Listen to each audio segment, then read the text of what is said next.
I'm sure you've had this experience of putting some silverware in a glass, a fork, a knife, or a spoon, having the light come through the glass and making it look like the silverware was bent. It wasn't bent, but what you saw was a process called refraction. Refraction is where when the light hits something immersed in water, it can create a distortion called refraction. The spoon or the knife or the fork is not bent, but it appears to be bent because of the environment in which it is in. We live in a world that creates a refraction, a distortion. It can so turn things to make things that are straight look crooked, and make things that are crooked appear to be straight. And so, living in an upside down world, we often become upside down people, thinking we know the right way and going the wrong way, having the right way, choosing the wrong way. In fact, the world can make it look like a straight Christian is a crooked person, or that a crooked person is a straight person. It can refract reality. God is giving us reality, and he wants you to know that you don't wrestle against flesh and blood. The physical world is not your problem. It's merely the vehicle for your problem. Because he says in verse 12, we wrestle against principalities and powers and forces of wickedness that are located in heavenly places, or the spiritual realm. That is, the physical world gives you the fruit. The spiritual world is the root. So if you address the fruit of what the five senses brings to you, flesh and blood, without addressing the root of the spiritual world from which it emanates, you will forever, I will forever, we will forever be doing patchwork on the physical because we have never addressed the cause in the spiritual. If you and I, if we would ever take seriously the invisible spiritual realm, we would fare much better in the visible physical realm. But because of the process of refraction, distortion, the spiritual realm has been made to be seen as unreal and out there.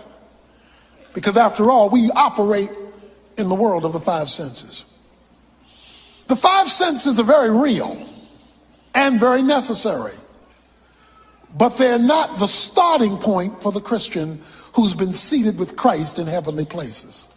That's not where we start. That's what we deal with, but that's not where we start. The moment you start there, you're in a refracted scenario, because you're not getting things as they truly are, you're getting them as they appear to be. He has said that God has provided armament for us to wear as we deal with spiritual battles in life. In verse 14, he started off with the belt of truth. Truth is God-based knowledge. It is knowledge from God's perspective. It's God's viewpoint on a matter. Truth is God's viewpoint on a matter. That's the truth, the whole truth, and nothing but the truth, so help you God. Truth is an absolute objective standard by which reality is to be measured. Something is real based on how God views it, not even based on how you see it. If you're going to win in the spiritual realm, truth must be worn continuously as a belt, because Satan is a liar, and if he knows you're not committed to truth, he will suck you dry based on half-truths or full lies. He then says, put on the breastplate of righteousness. That is, tether your rightness to the truth. The breastplate, the chest, because in the chest is the heart. Have your heart committed to right based on the truth that you now concur with. And then last time we saw in verse 15, he says, have your feet in the gospel of peace. True peace, lasting peace, comes not from a pill, it comes from the gospel. It is embedded into the gospel because the gospel has the grace of God within it, which has been deposited into the spirit that's lodged in your soul. Your soul is lodged in your body. In the pill of your spirit is all the peace you've been looking for, that you've been paying for out there. He says the peace you're looking for is in the pill called the gospel. But if you don't know the gospel, or you don't know how to access the gospel, then the peace that the gospel holds, you don't experience. So you go out looking for pseudo peace, false peace, temporary peace, or you settle for chaos management. Chaos management, not authentic peace. And I said, you always know whether it's God's peace because you don't understand why you have it, given the mess you're in. It's a peace, the Bible says, that passes understanding. You say, well, how do I access all of this that you tell me I have if I'm a Christian? My assumption is that you're a Christian. If you're not a Christian, you have nothing to access. But if you are a Christian, if you have responded to Jesus Christ, how do I access this victorious living in the midst of the spiritual battle that I'm experiencing in my physical world? How do I access it? He answers that in verse 16. He says, in addition to all, taking up the shield of faith, with which you will be able to extinguish all the fiery darts of the evil one. He introduces us to the next piece of armor called the shield of faith, or let's put it another way, the shield which is faith. The shield is actually faith itself. I want to today clarify faith for you because many of us have misunderstood faith, misused faith, misunderstand faith, and yet faith is critical because he says, leading off verse 16, in addition to all. In other words, and I know I've told you a lot so far, but if you grab this one, you got it all. This one, he says, is key. Faith. In addition to all, take up the shield of faith. Now, notice the verb, take up. The first three pieces of armor, he didn't use the word take. He uses the word to be. In the text, it says having in verse 14 and 15, having the belt of truth, having the breastplate of righteousness, having the shoes of the gospel. But now he switches verbs. The first three are something you wear all the time. You keep truth with you. You keep righteousness with you. You keep the peace of God with you. You keep those with you. But now when he comes to this next piece, the shield of faith, he says that one you pick up, you take. The first three you keep with you all the time. The last three you pick up on an as-need basis. It's like a baseball player. He wears his baseball suit during a baseball game. He never takes off his uniform, but he picks up the bat when it's time for him to bat. He picks up the glove when it's time to go to the field. In other words, he picks up those as needed. The first three you keep with you. You never take them off. You never change those clothes. But now you must take up the shield of faith. Please notice, you got to take it up. God won't take it up for you. This is your responsibility. He calls it a shield of faith. A Roman soldier had a shield. When it was time for him to fight, he would take his shield. The shield was 2.5 feet wide, 4 feet long. This shield was so situated that a Roman soldier could crouch down and hide his whole body behind it. In other words, the shield covered all of him. When it was positioned correctly, his full body could hide behind it. In fact, when you see them in battle, sometimes the Roman soldiers would link their shields next to each other and a whole army could crouch down and hide behind it. Because the shield of faith would handle anything that the enemy threw at it, whether it was a javelin or whether it was an arrow. So the reason why this particular armament is so critical is that it covers all of you if you're behind it properly. He says, in addition to all, take up the shield of faith. When do you need to take it up? Well, he told us earlier, on the evil day. The evil day is the day all hell breaks loose in your life. It is when you're under attack. It is when the finances are so low you don't know how you're going to make it. It is when you've lost your job and there's none in sight. It is when everything is breaking down emotionally. It's the evil day. It is the day when all hell has broken loose in your life. The day of your attack, on that day, you need to be covered by a shield which is called faith. When they launch space capsules into the air and they come back down into the atmosphere, they would burn up except that they have a shield around them. This shield, in light of the heat breaking into our atmosphere, keeps them from burning up. On the evil day, you feel like you're going to burn up. He says, but if you have a shield, you'll make it in an atmosphere of chaos. So the question is now, what is faith? What is faith? Let me give you a simple definition of faith, as simple as I can get it. Faith is acting on the truth. Faith is acting on the truth. Now, if you don't know the truth, or if you don't act on the truth, the word faith is a meaningless phrase. It's talk. Faith is acting on the truth. So in order to have faith, you got to find the truth. And the truth is God's view of a matter. So if you're not interested in discovering God's view on a matter, forget having a discussion about faith. Because faith is only faith when it's tethered to truth. Because when it's tethered to truth, it knows the right decision to make, confirmed by the shoes of peace, because you exercise the real meaning of faith. Faith is merely acting like God is telling the truth. A lot of people talk about faith who are not connected to the truth and wonder why faith isn't working. So guess what they do? They go around looking for more faith, thinking if I can get a little bit more faith, maybe I can get a little bit more help. But you cannot have faith and get help if your faith is not tied to truth. And truth is what God says about a matter. Let me tell you what truth is not, or necessarily not. Faith is not necessarily feelings. You can feel full of faith and have no faith. You can feel faithless and be full of faith. Faith is not based on how you feel. Now, how you feel may be consistent with faith in a given moment, but at another moment, how you feel may have absolutely no correlation to faith whatsoever. Because feelings are circumstantially driven. You feel based on how things are going. If things are going well, I feel good. Dun, dun, dun, dun, dun, dun, dun.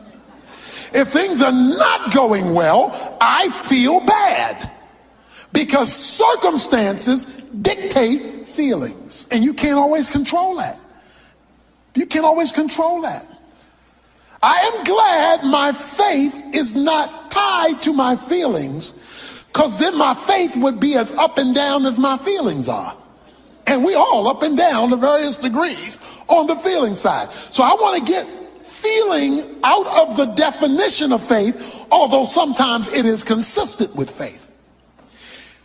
Faith is acting on the truth, whether I feel the truth or not, whether I like the truth or not, whether I agree with the truth or not. Faith is acting on it.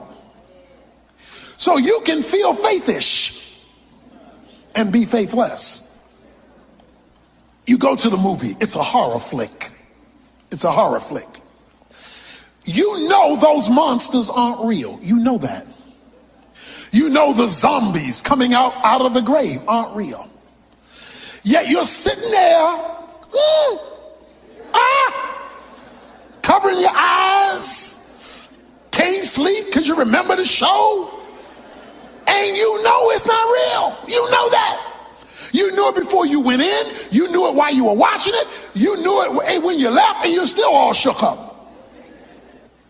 That is because the masters of the media so constructed the lie of the horror film to make you feel like it was true, even though intellectually you knew none of that was real. But they manipulated it so and made it seem so real that it governed your feelings. You will never overcome the movie until your mind overcomes your emotions. Because your emotions are controlling you based on a lie that the movie perpetuated to you. And as long as they can keep the lie in your mind, they can keep you up at night, and you're being kept up by something you knew wasn't true. When we allow faith to be defined by feelings, we will always be confused. So let's put faith in the objective place where it belongs. I love this. I love this story in Luke 5. Jesus asked Peter, Peter, have you caught anything yet? Peter said, no, we haven't caught anything yet. Jesus says, Peter, why don't you cast your net on the other side? Peter says, Jesus, let me help you here. You stick with preaching. I've been fishing all my life. This is the Zebedee Corporation, and we know fish, you know sermons. He seeks then to instruct Jesus on how fishing works. Jesus, point number one, we have been fishing all night. Okay, so let's get this straight. For 12 hours, we have been out there fishing. They are not biting. So for you to ask us to throw the net in doesn't make sense. Problem number two, we're in shallow water now. We're about to come in. We are not in the place where fish bite. So we've given the time, we've given the expertise, we've studied in school the location, we've got history in this company, we got all this stuff going for us. So Jesus, stick to preaching. We know fish. Jesus says, will you just cast the net on the other side? Peter doesn't feel like it makes sense. His history says it doesn't make sense. His perspective, his company, none of this makes sense. But then he says, but at your word, just because you said it, even though I don't kind of think you know what you're talking about, but because you said it, I'm going to act on what you said, even though my perspective doesn't agree with what you said. I'm going to act. And he threw the net on the other side. When he threw the net on the other side, he got the biggest catch of his fisherman life. It said he got so much catch of fish that it dragged the boat down and the boat was about to sink. He could now build a condo on the Galilee River. He caught so much fish. He discovered on that day a principle of faith that if you and I would ever discover it, it would be transforming in my life. In spite of what I learned, in spite of what my history is, in spite of what my background says, in spite of my education, in spite of all the stuff I have accumulated, in spite of my own perception of my own natural brilliance, if I would simply do what he says, I would discover there is a lot more to this than I ever knew. Because I would discover my finiteness and I would discover his infiniteness. I would discover, see, one of the things that's keeping us from experiencing God is we know too much. We know too much. If we were half as educated in the word as we were in the world, we'd be a lot further. We want a master's degree in our subject, but we want to be dropouts in scripture. And we wonder why nothing's working, because we don't know enough truth to have faith in it. Faith is acting on the truth, which means I want to know the truth so I can act on it, which exhibits faith so that I can see God move. Now let me explain something now. Faith does not make God move. Let's get this straight. Because if you believe faith makes God move, then you're going to be looking for more faith. You don't need more faith. You have if you're a Christian, you have all the faith you're ever going to need for anything God's going to do with you. Let me help you now. Oh, God's trying to increase my faith. No, he's not. He's trying to increase your knowledge, but you've got plenty of faith. Because Jesus said if you have faith the grain of a mustard seed, you can move mountains. In other words, a little dab will do you. You don't need more faith. You need more truth. Because if you put a little bit of faith in a whole bunch of truth, that's all you need. Faith does not get God to move. All faith does is access what God has already done. Faith is the point of access, not the point of power. The power is in what God has already done in grace when he deposited the divine life within you in seed form. As the knowledge of God enters into that seed expands, and all you're doing with faith is withdrawing what grace has already put on deposit. So stop looking for more faith. You don't need more faith. The moment you act on what God says, that's all the faith you need. You got plenty of faith. So you got all the faith you need. Whatever growth your faith needs, it will get from the action you take, not by trying to conjure up more faith. Not by trying to whip it up. Just trying to whip up faith. When really all you're doing is whipping up emotion. You're not whipping up faith. He says, I want you to have the shield of faith. Faith is your access point. Romans chapter 5 verses 1 and 2. He says faith gives you access to grace, and grace is where God has deposited everything he's going to do for you. Everything God is ever going to do for you, he's already done. He can't do anything more. So even when you say God bless me, it's kind of we understand what each other means, but all the blessings he's ever going to give you, he's already given you. There's nothing new he can do for you. Your problem, my problem, is withdrawing it, not getting it. It's already given. Faith withdraws it. So here it is. Grace puts on deposit all of God's goodness on your behalf. Faith accesses the deposits. Work proves you're exhibiting faith. Work proves you're exhibiting faith. Faith accesses grace. Grace has on deposit what you're looking for. Works don't get grace, because once you attach works to grace, it's no longer grace. Romans 11:6 says, once it's of works, it's no longer of grace. So works don't give you grace. Works just access faith, and faith accesses grace. That's how it flows. So he says, put on the shield, this covering called faith. Faith is a law, Romans 3:27 says. It's a rule whereby you operate. He says you're not only supposed to get saved by faith, he says in Romans 1, you're supposed to live by faith. In other words, this is supposed to be the way you flow. You're supposed to have a faith walk. That's why the Bible calls it walking by faith. You're supposed to have a flow faith. It's supposed to be the way it's supposed to be your groove. It's supposed to be your zone. It's supposed to be your modus operandi. But it must be linked to truth. Now here it is. Please notice this. I'm explaining faith.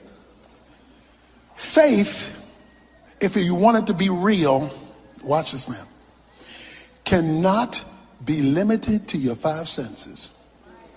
If you limit faith to your five senses, it won't be real faith. It won't be real faith. Because we're talking about accessing the invisible realm, not the visible realm. So we're not talking about accessing the stuff you can see and touch and taste. Hebrews 11:1. Faith is the substance of things hoped for. It is the evidence of things not seen. If you can see it, it's not faith. If it's tangible and if it's moving in the physical realm, it's not the faith God is talking about. That's just human faith anybody can have. Anybody gonna believe something that they're looking at. I believe you sitting there. How come? Because I see you.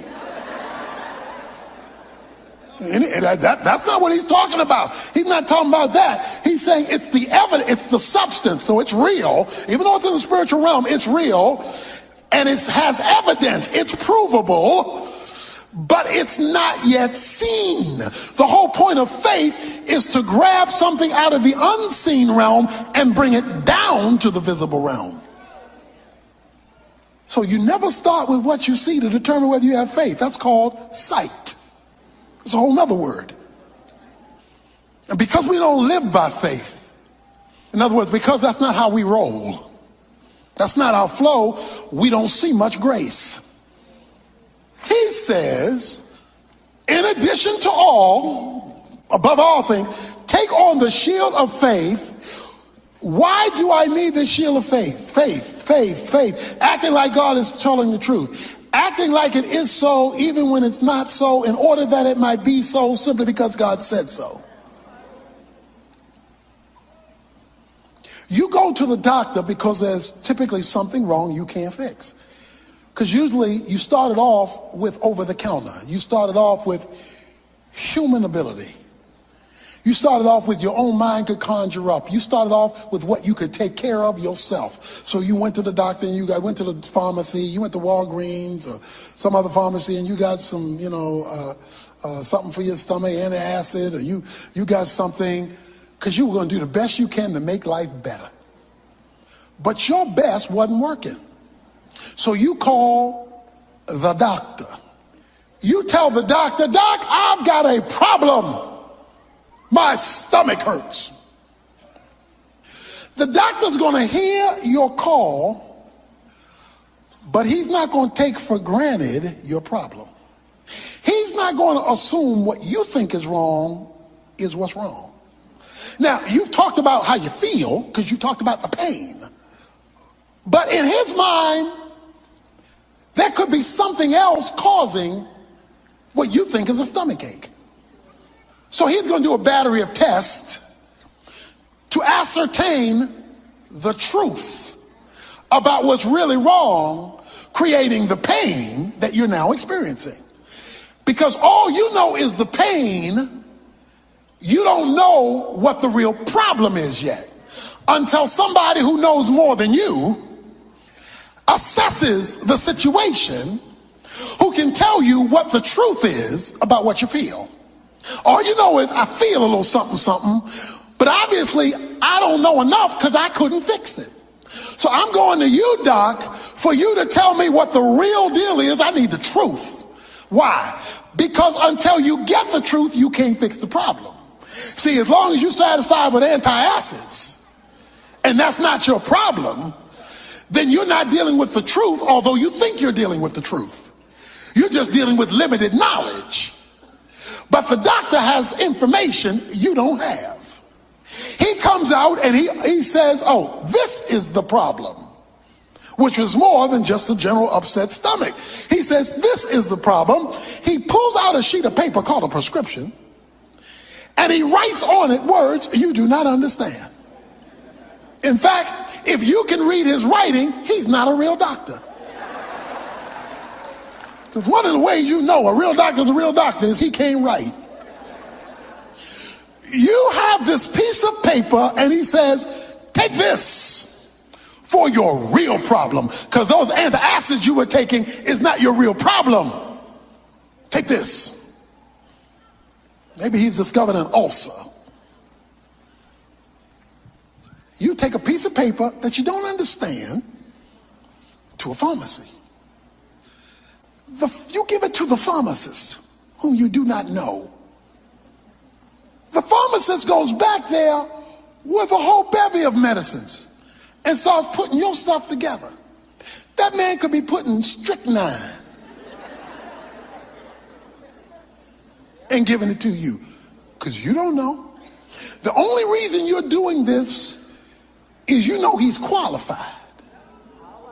You know, he's got a qualification. You don't know it based on what you're seeing, because what you're seeing may not be what it really is. And you don't even understand the paper, so you can't even test what he's doing by what's written in the paper.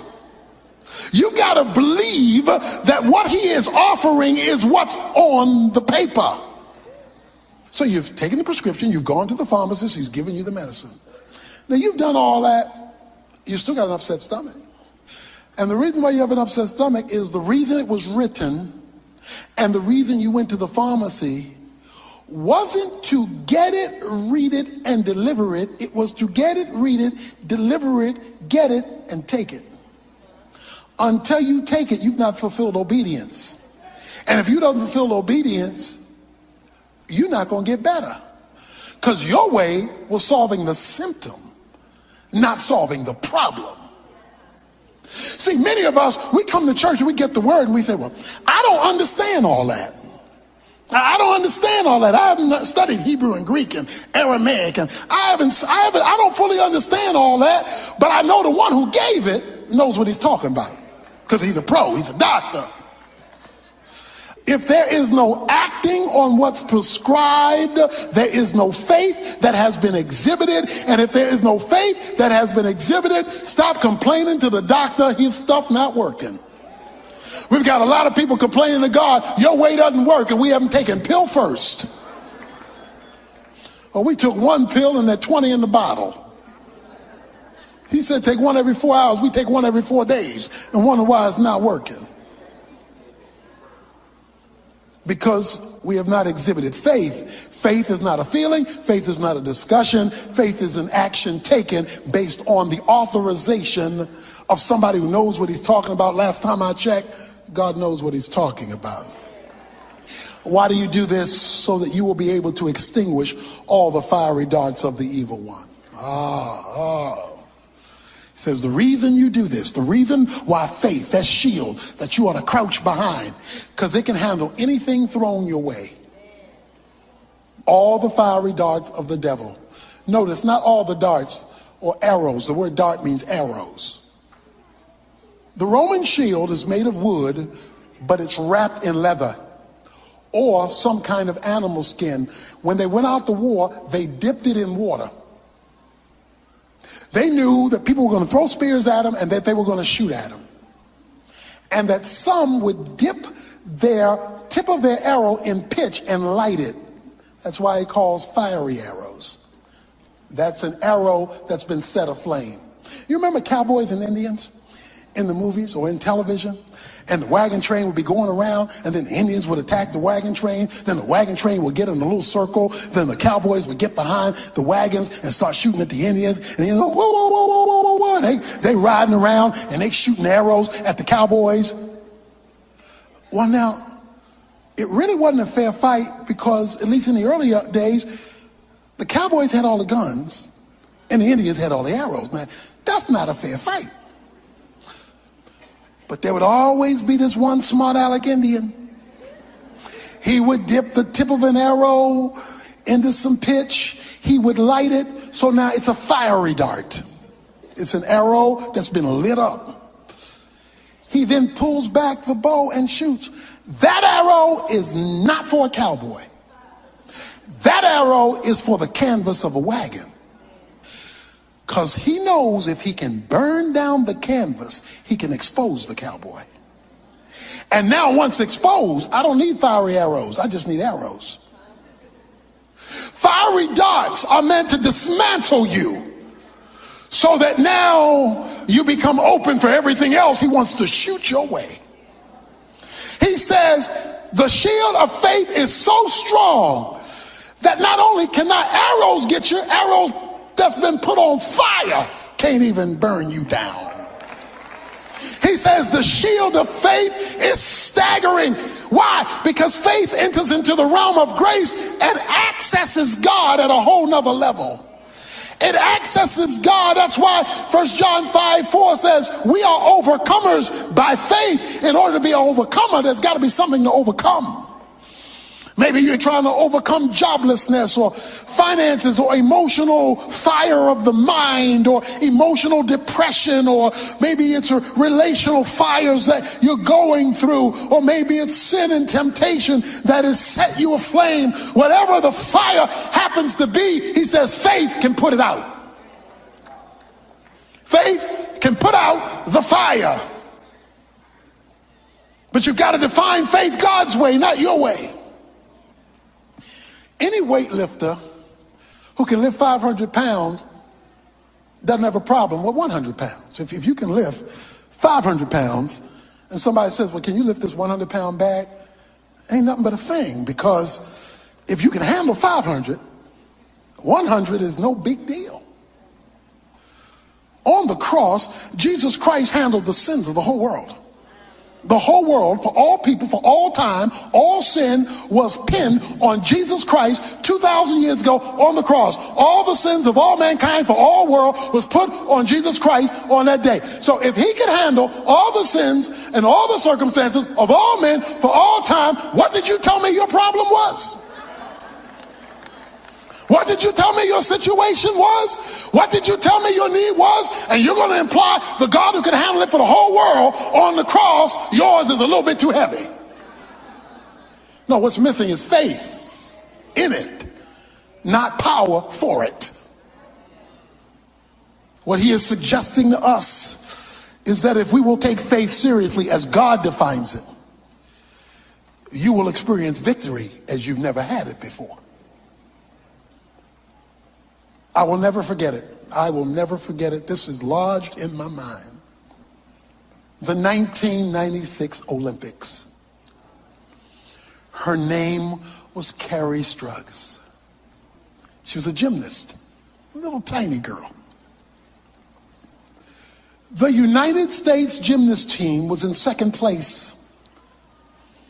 Carrie Struggs was the last gymnast to go, and she had to make a certain score to overcome the first place team. I don't remember whether it was Romania or Soviet Union, but whoever it was, she had to do this certain 9-point something to overcome so that the United States would win the gold medal. So all the pressure is on little Carrie. Carrie stands and Carrie looks down because she has to vault. She has to go, propel herself, flip over the horse, and come back down standing up to get a high enough score. Little Carrie takes off and she's running. She hits the spring. She hits the horse. She flips over and she comes down, but she comes down wrong. And she horrifically twists her ankle so that she cannot even walk. She falls down. She cannot even walk. Low score. You could hear the hush over the crowd, particularly of the Americans. Oh no, you could see her team wince. And Carrie began to weep. Because this whole thing is riding on her. She has one more jump. But she can't walk. And to do this, you got to be able to run, jump, hit, put pressure down and jump, flip, and you got to land standing up to get a high enough score to win. She's got one more jump.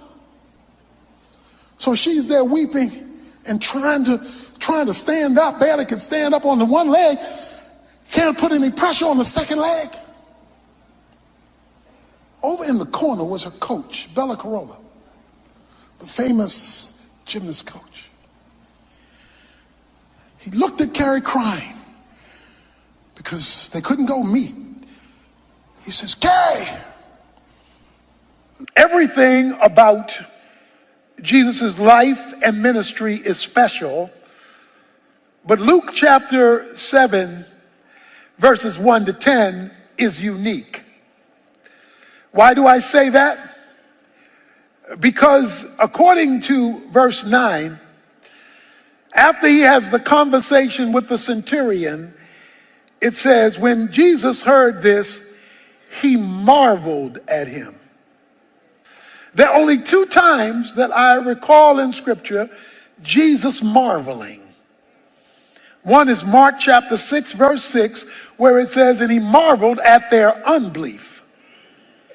He was shocked. You see me doing all this, you see me achieving all this, and you still don't believe? I'm shocked. But here he marvels at his belief. What he calls his great faith. So Jesus wants to give you and me the opportunity to shock him,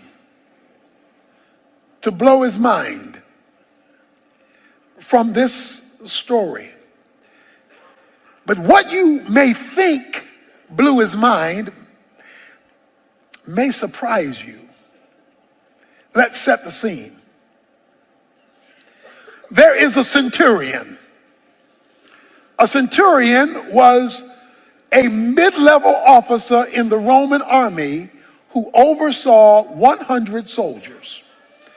the centurion, century, 100. He oversaw 100 soldiers in a legion of 6,000 soldiers. So the legion, the Roman legion had 6,000, and he was responsible for 100 of those 6,000, much like a captain or maybe a major in our army. He had a servant who got ill. He got sick and was about to die. It says that the centurion heard about Jesus. Word had gotten out that this Jesus is something else. The blind see, the lame walk, the dumb talk. I mean, it's just this Jesus is blowing folks' minds with what he's doing. So he sends a couple of Jewish leaders to ask Jesus to come and save his servant who's about to die. Now that's unusual within itself because the Jews hated the Romans. But this Roman was cut in different cloth because the Jewish leaders said he loves our nation, and he even went into his pocket to build our synagogue. He says this guy has loved our nation, and you ought to help him. You ought to save his servant. So Jesus is now on his way to the centurion's house, who has made a prayer request. Save my servant's life. So far, so good. Jesus is on his way. He's gotten the prayer request. Looks like the answer is on the way. However, before Jesus gets to the house, the centurion sends the message. He says in the end of verse 6, I am not worthy for you to come under my roof. Don't come any further. He sends some of his friends and says, tell Jesus don't come any closer. I'm not worthy. So one of the things we need to note as we get into this is this centurion, he may have had a lot of money, may have had a lot of clout, but in the presence of Jesus, he was a nobody. So I don't care how high you get, how much money you have, how much clout you accumulate, in the presence of Jesus, you're not worthy. So this highfalutin centurion understood, he knew his place in the presence of Jesus. He says, don't come to my house. I'm not worthy for you to come. But wait a minute, you just asked him to come. You just asked him to come save your servant. But now you're telling him not to come. Or well, what do you want him to do? The centurion says, he says, I'm not worthy, verse 7, but just say the word, and my servant will be healed. The key to this whole story is verse 8. I need to read it again. For I also am a man placed under authority, with soldiers under me, and I say to this one, go, and he goes, and to another, come, and he comes, and to my slave, do this, and he does it. Now when Jesus heard this, he marveled. Let's parse this. I am also a man under authority. Let's back up to one word. Also. I am also a man under authority. When you use the word also, you mean like something else. I am like something else, or in this case, I am like someone else. I am also a man under authority. Well, who is he talking to, and who is he talking about? He's talking about Jesus. He says, Jesus, I'm like you. I am just like you. I am a man under authority. Why does he say that? Word has gotten out about Jesus doing all these miracles. Again, the blind see, the lame walk, folk are now dead. And Jesus is doing some big time stuff on earth. But the centurion says, Jesus, I know how you're doing that. You're doing all that stuff you're doing because you're under authority. Because I am also. You are also. You're pulling all this off because there's somebody over you allowing you to do it. You are under authority. I also. Jesus Christ in his humanity operated not by virtue of his deity, but by virtue of his submission.